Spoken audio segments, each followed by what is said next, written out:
हाँ जी जनाब, चाय का मग तैयार है? नहीं, जल्दी से बना के ले आइए। हम आज कुछ बातें करेंगे, कुछ दिल की बातें, कुछ अपनी बातें। जब तक ये जिस टाइम ये एपिसोड अपलोड होगी, शायद दिन के दोपहर हो या रात के 8, जो भी टाइम हो, हमें तो आपसे राब्ता रखना है।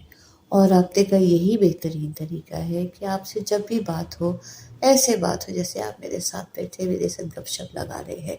चाय का मग तैयार रखिए, थोड़ी सी मूंगफली ले आइए, कच्चे मिल के आज खूब गप्पे लगाते हैं। हुआ यूं साहब कि जब से ये पढ़ना पढ़ाना शुरू किया, कुछ पुरानी किताबें वापस हाथ में लगी, जिनको पढ़ के लगा कि यार हमारे साथ तो कनेक्टिविटी हो ही नहीं रही किसी की। क्यों नहीं हो रही? क्योंकि हम तो मुसन्निफों से कलाम करते ही नहीं। हाँ, आप कहते होंगे अजीब बात है, वो दूर कहाँ दूर बैठे अगले जहान में हम पे हंस रहे होंगे कि ये देखो बेवकूफ़ से बैठे हमारी तसानीफ को पढ़ रहे हैं और गपशप लगा रहे हो और उस पे ठट्ठे उड़ा रहे हैं। लेकिन बात सोचने की समझने की अल्टीमेटली यही आ जाती है कि वो कहीं ना कहीं कुछ ऐसा लिख के चले गए जो आपकी रूह को टच कर जाता है, आपकी रूह को छू जाती है। और फिर आप बहनों बैठ के ये सोचते रहते हैं कि यार इन्होंने ये लिख तो दिया, किस सोच से लिखा, किस पस मंज़र से लिखा, किस ख़्याल से लिखा, उनकी क्या सोच थी, क्या कह रहे थे, क्या कहना चाहते थे जो नहीं कह पाए, जो बैनो सतर कह गए। अब उस सारे को पढ़ते पढ़ते पढ़ते पढ़ते वक्त आ गया कि हम वापस से कुदरतुल्लाह शहाब को पढ़ने लगे। अच्छा लिखते हैं, उम्दा लिखते हैं, बहुत उम्दा लिखते हैं। और उनकी तसानीफ को पढ़ के लगता है कि कहीं ना कहीं वो रूह के साथ कनेक्ट कर जाते हैं, और इसी कनेक्टिविटी को शायद एक अच्छा लिखारी कहा जाता है। खैर, अब बातें होती रहेंगी, वही बात, चाय का मग, कुतुबुल्लाह शहाब, हम और आप, और आज की तारीख का कोई एक पहर। क्योंकि जिस वक्त अपलोड होगा मुझे नहीं अंदाज़ा कि उस वक्त क्या टाइम होगा। अगर रात का पहर होगा तो वल्लाह बेहतरीन, और अगर दिन में किसी टाइम हम अपलोड हो गए तो आप समझिएगा कि बातें करने का ज़रिया ये भी है और यूँ भी है। खैर, हम पढ़ रहे थे सरदार जसवंत सिंह। सरदार जसवंत सिंह के लिए हसन अब्दाल की सरदारनी आनंद कौर की बड़ी लड़की के मुतालिक नामा पैगाम शुरू होने वाला था, लेकिन जसवंत सिंह ना हाँ करता था ना ना। इसकी वजह से बड़ी नाजुक और पेचीदा सूरत हाल पैदा हो गई थी। घर के अलावा सारी अहलो वालियां बर्दारी में इस पर काफी इस्तराब था।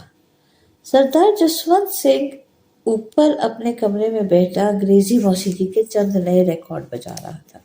नीचे दालान में सरदार गुरुदयाल सिंह रोजनामा गुरवंत गुरु घंटाल के मुताले में मशगूल थे। सरदार जसवंत सिंह की माँ अपने बड़े बेटे की इस बेराह रवी पर बड़ा गमगीन तबसरा कर रही थी, और कौशल्या निहायत हिम्मत से काम लेकर भाई की वकालत कर दी। बाबूजी, कौशल्या ने अपनी माँ से शिकायत की, आप तो यूं ही गुस्से में आ जाती हैं। भला ताजी ने आखिर कौन सा ऐसा जुर्म किया है कि आप अपने दिनों से हाथ धोकर उसके पीछे पड़ी हुई हैं? हाँ हाँ जी, मैं ही तो उसकी दुश्मन हूं ना, भालू जी ने डांट पिलाई। एक तुम ही रह गई हो उसकी हमदर्द। वो जूते लगाऊंगी कि मिजाज दुरुस्त हो जाएगा काले मुंह वाले का। हाय भाबू जी, कुछ तो ख्याल कीजिए, पढ़ा लिखा जवान बेटा है। आग लगे ऐसी पढ़ाई लिखाई को, खबर नहीं वलायत में क्या क्या काला इल्म सीख कर आता है। मैंने तो पहले ही कहा था इतने पाँव न फैलाओ, लेकिन तुम्हारे भैया जी पर तो विलायत का भूत चढ़ा हुआ था। अब रोते रहो, आंखों पे हाथ रखे। हाँ बाबूजी, आखिर कौन सी ऐसी आफत आ गई है? शादी ब्याह की बात है, भला ताजी की बात सुनने में आखिर हर्ज ही क्या है? मैं नहीं जानती क्या हर्ज है और क्या नहीं। अब कल को तुम्हारी बातचीत होगी तो तुम भी बात करने ना बैठना, बेशर्म कहीं। ओहो, बस भी करो सरदार गुरु दयाल सिंह जिच में होकर बोले। मुझे जरा अखबार तो पढ़ने दो। बस तुम अखबार ही पढ़ते रहना, जैसे बड़ी सरदारनी बैठकर तुम्हारा इंतजार ही तो करती रहेगी। नहीं इंतजार करती, ना करे। मैं कब हाथ जोड़कर उसके पास गया था? है वाहे गुरु महाराज से डरो, लड़कियों वालों के मुतालिक ऐसी बात नहीं किया करते। जरा अपनी तरफ भी देख, लाट की जवान बेटी बैठी है। वाहे गुरु महाराज से डर के रहो। तुम तो यूं ही मगज खाती रहती हो। मैं मगज ना खाऊं तो क्या करूं? आखिर क्या खोट है? बड़ी सरदारनी की बेटी है, मेमो जैसी रंगत है, नाक है, नक्शा है, रूप है। जब मिलती है पाँव छू कर मिलती। पढ़ी लिखी है और फिर हसनत दाल में आमों के 2 बाग और 3 चाही मुरब्बा भी उसके नाम लगे हुए हैं। लेकिन शायद वो भला ताजी को पसंद ना हो। कोई जबरदस्ती थोड़ी है। कुशलिया ने एहतजाज किया। पसंद क्यों ना हो?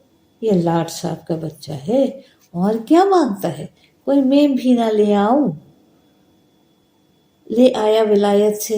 हाँ, बाबूजी गुस्से में बोले। मेम लाया होगा शायद। आपका क्या ख्याल है? पढ़ते हैं आगे, देखिए क्या कहते हैं। बाबूजी वाहे गुरु का शुक्र करो कि कोई मेम वेम नहीं आ गई। अगर आ जाती तो सारी उम्र करोना पीटना पड़ा रहता घर में। कौशल्या ने कहा। अब कौन सी हंसी खुशी है यहाँ? मेरे तो भाग ही ऐसे हैं। बड़ी सरदारनी से नाता टूटेगा तो मेरा, बरादरी में थू थू होती है तो होगी मेरी। ये तुम्हारे भैया जी तो जैसे न लेने में है न देने में। बाबूजी ने अब सरदार गुरु दयाल सिंह की तरफ तवज्जो मबजूल कर ली। वो बदस्तूर रोजनामा गुरु घंटाल के मुताले में मुनहमिक थे। आज के पर्चे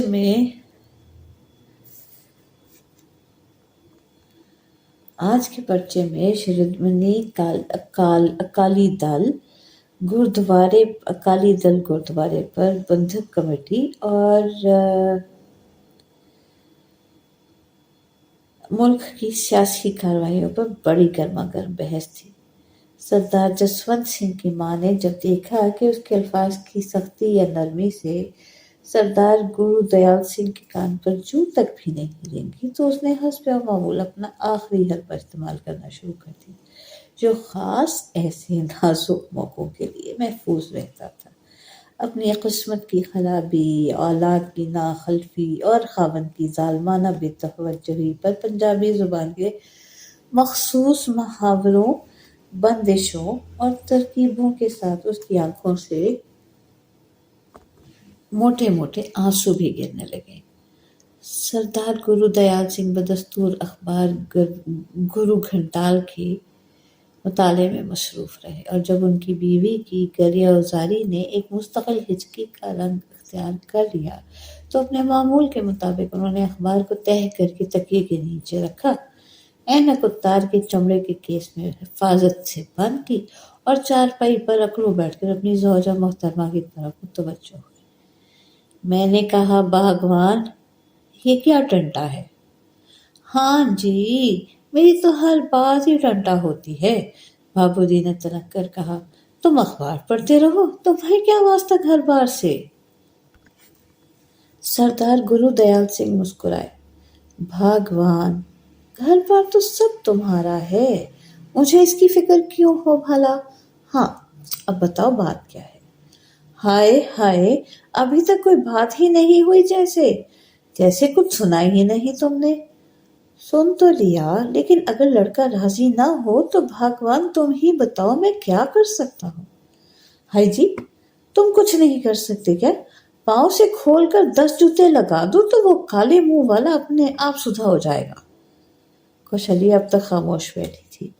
जसवंत सिंह के बारे में यह तजवीज़ सुनकर वो घबरा गई और सरदार गुरु दयाल सिंह से कहने लगी, देखो ना भैया जी, ये भाभू जी क्या क्या बातें करती हैं। بھلا براجی کو مارتا آپ اچھے لگیں گے؟ گرو دیال سنگھ کو یہ منظر نہ تھا، کو یہ منظور نہ تھا کہ کسی وقت ان کی اولاد کو خیال بھی آئے کہ وہ اپنے والد